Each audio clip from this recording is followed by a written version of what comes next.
Let other people lead small lives, but not you. Let everybody else cry over small hurts, but not you.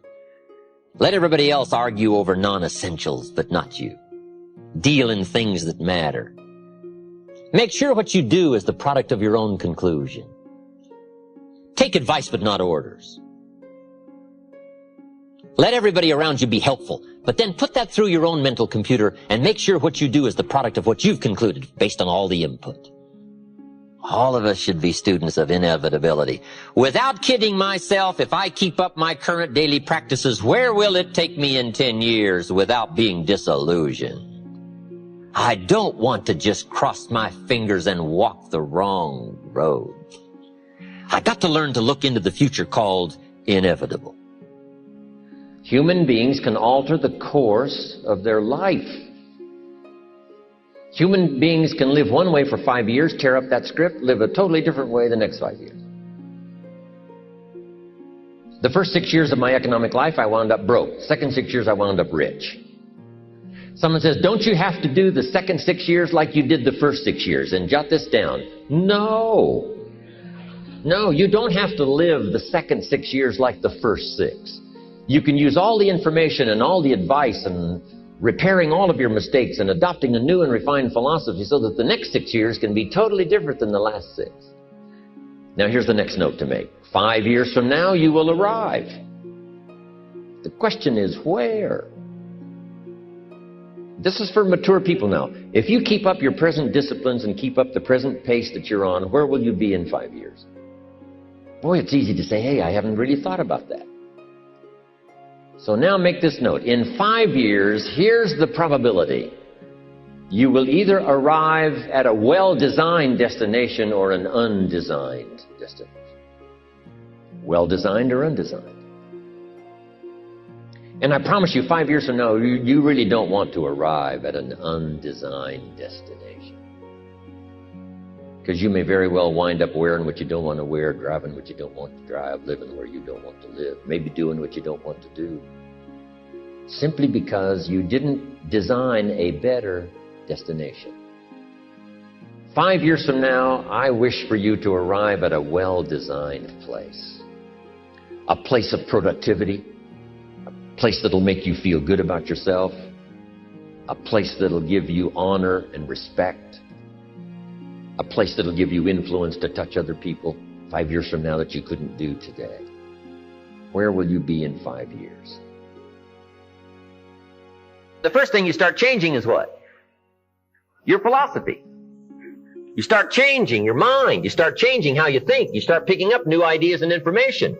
Gather new knowledge. Make better decisions about what's valuable. And I'm telling you, if you'll do that, your whole life will change. Your health will change. Your relationship with your family will change. Your ability to cope with challenges and problems will change. I'm telling you, income, promotions, all of it will change. If you will change, it'll all change. If you won't change, it isn't going to change. You can keep your fingers crossed if you want to and hope they'll straighten it out. You can wish for the wind not to blow quite as severe, but I'm telling you, wishing for the wind to change in your favor, we call naive at best. Don't do this any longer. Wish for a better wind. The key is to wish for the wisdom to set a better sail. Utilize whatever wind that blows to take you wherever you want to go. That is the philosophy I picked up at age 25, and it revolutionized my whole life. And here's what I found. I found it was easy. I got rich by the time I was 31, and it was easy. Now here's my definition of easy. Got to jot this down. My definition of easy, meaning something I could do. I figure if it's something you can do, it's easy. Now here's a parenthesis. Parenthesis. I worked hard at it. I found something I could do, which was easy, but I worked hard at it. I got up early and stayed up late, worked hard that 6 years. But what I did was easy, meaning it was something I could do. You say, well, Mr. ROHN, if it was so easy, how come everybody else around you during that 6 years, how come they didn't get rich? Here's why. It's easy not to. How else would you describe it? That's it. You say, no. For all of the rest of them, it was hard for them and it was easy for you. That's not true. You couldn't debate me on that in front of this intelligent audience. But here's the challenge. Let me give it to you in a philosophical phrase. I tend to be a little philosophical. Here it is. The things that are easy to do are also easy not to do. That's the difference between success and failure. So you've got the choice here today of one of two easies. Easy to or what? Easy not to. I can give you in one sentence how I got rich by the time I was 31. Here it is in one sentence. I did not neglect to do the easy things I could do every day for 6 years. Underline. I did not neglect. That's the key. I found something easy I could do that led to fortune, and I did not neglect to do it. Major reason for not having everything you want in America. Major reason for not having more of what you want in America. More health, more money, more power, more influence, more everything. Major reason why you don't get it. Simple answer. Neglect. Neglect. And here's the problem with neglect. It starts as an infection. And if you don't take care of it, it becomes a disease. And here's what else is the problem. One neglect leads to another. Neglect to do wise things with your money, you'll probably neglect to do wise things with your time. Neglect to do wise things with your time, you'll probably neglect to do wise things with your business. One leads to another, leads to another. Pretty soon, neglect has you by the throat, emptying your purse, emptying your heart, emptying all of your chances for equities and power and all the good things. Neglect. What if you should be walking around the block every day for your good health and you don't? I'm telling you, you're on the wrong track. You should do it, you could do it, you don't do it. That's called formula for disaster. All you've got to do is let that and a few other things accumulate for 6 years, and now you're driving what you don't want to drive, wearing what you don't want to wear, living where you don't want to live, doing what you don't want to do, maybe having become what you really didn't want to become.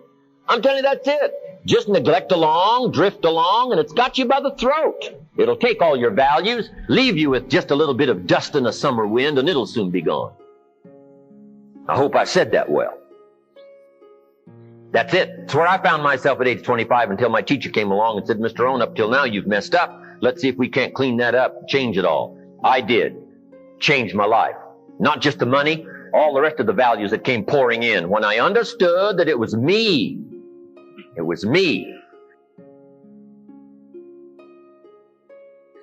We intend to when the idea strikes us. We intend to when the emotion is high. But now if you don't translate that into action fairly soon, now the intent starts to diminish.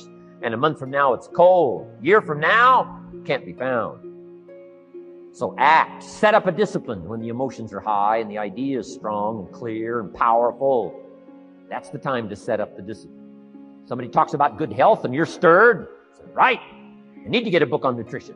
Get the book before the idea passes and before the emotion gets cold. Go for the book. Start the library. Start the process. Fall on the floor. Do some push-ups. Action. Got to take action. Otherwise, the wisdom is wasted. Otherwise, the emotion soon passes.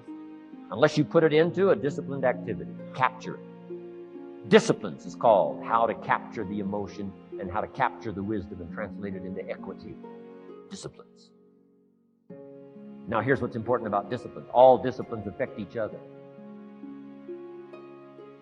In fact, here's a good philosophical phrase. Everything affects everything else. Nothing stands alone. Don't be naive in saying, well, this doesn't matter. I'm telling you, everything matters. There are some things that matter more than others, but there isn't anything that doesn't matter. We all pity the man who says, well, this is the only place I let down. Not true. Key to take home. Every letdown affects the rest of your performance.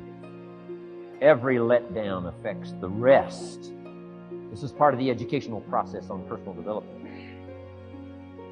If you don't take the walk around the block, you probably won't do the apple a day. If you don't do the apple a day, you probably won't start building your library.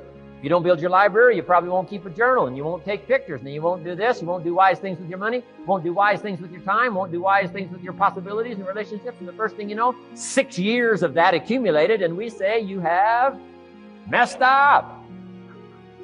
So the whole key to reversing that process now is to start picking up these disciplines. Now here's the positive side. Every new discipline affects the rest of your disciplines. Every new one affects the rest. That's why action is so important. The least action, the smallest action. Take it. Because when you start accomplishing and the value starts to return from that one action, it'll inspire you to do the next one and the next one and the next one. You start walking around the block, it'll inspire you to get an apple. Get an apple, it'll inspire you to get a book. Get a book, it'll inspire you to get a journal. Get a journal, it'll inspire you to grow, develop some skills. All disciplines affect each other. Every lack affects the rest. Every new affects the rest. The key is to diminish the lack and set up the new. And you've started a whole new life process. Key. Also, one more thought on discipline. Here's the greatest value of discipline. Self-worth. Self-esteem. People are teaching self-esteem these days, but they don't connect it to discipline. The least lack of discipline, and it starts to erode our psyche. One of the greatest temptations is to just ease up a little bit, right? The slightest lack of doing your best starts to erode the psyche. Instead of doing your best, doing just a little less than your best. Sure enough, you say, well, it's just going to affect my sales. No, it's going to affect your consciousness. It's going to affect your philosophy. Now you've begun in the slightest way to affect your own philosophy. Here's the problem with the least neglect. Neglect starts as an infection. And if you don't take care of it, it becomes a disease. And one neglect leads to another. And the worst of all, when neglect starts, it diminishes our self-worth, our self-confidence, our self-value. You say, well, how can I get back my self-respect? I'm telling you, you don't have to go to 29 classes. All you have to do is start the smallest discipline that now corresponds to your own philosophy. Like I should, and I could, and I will. No longer will I let neglect stack up on me so that I will have the sorry scenario 6 years from now, giving some excuse instead of celebrating my progress. That's the key to discipline.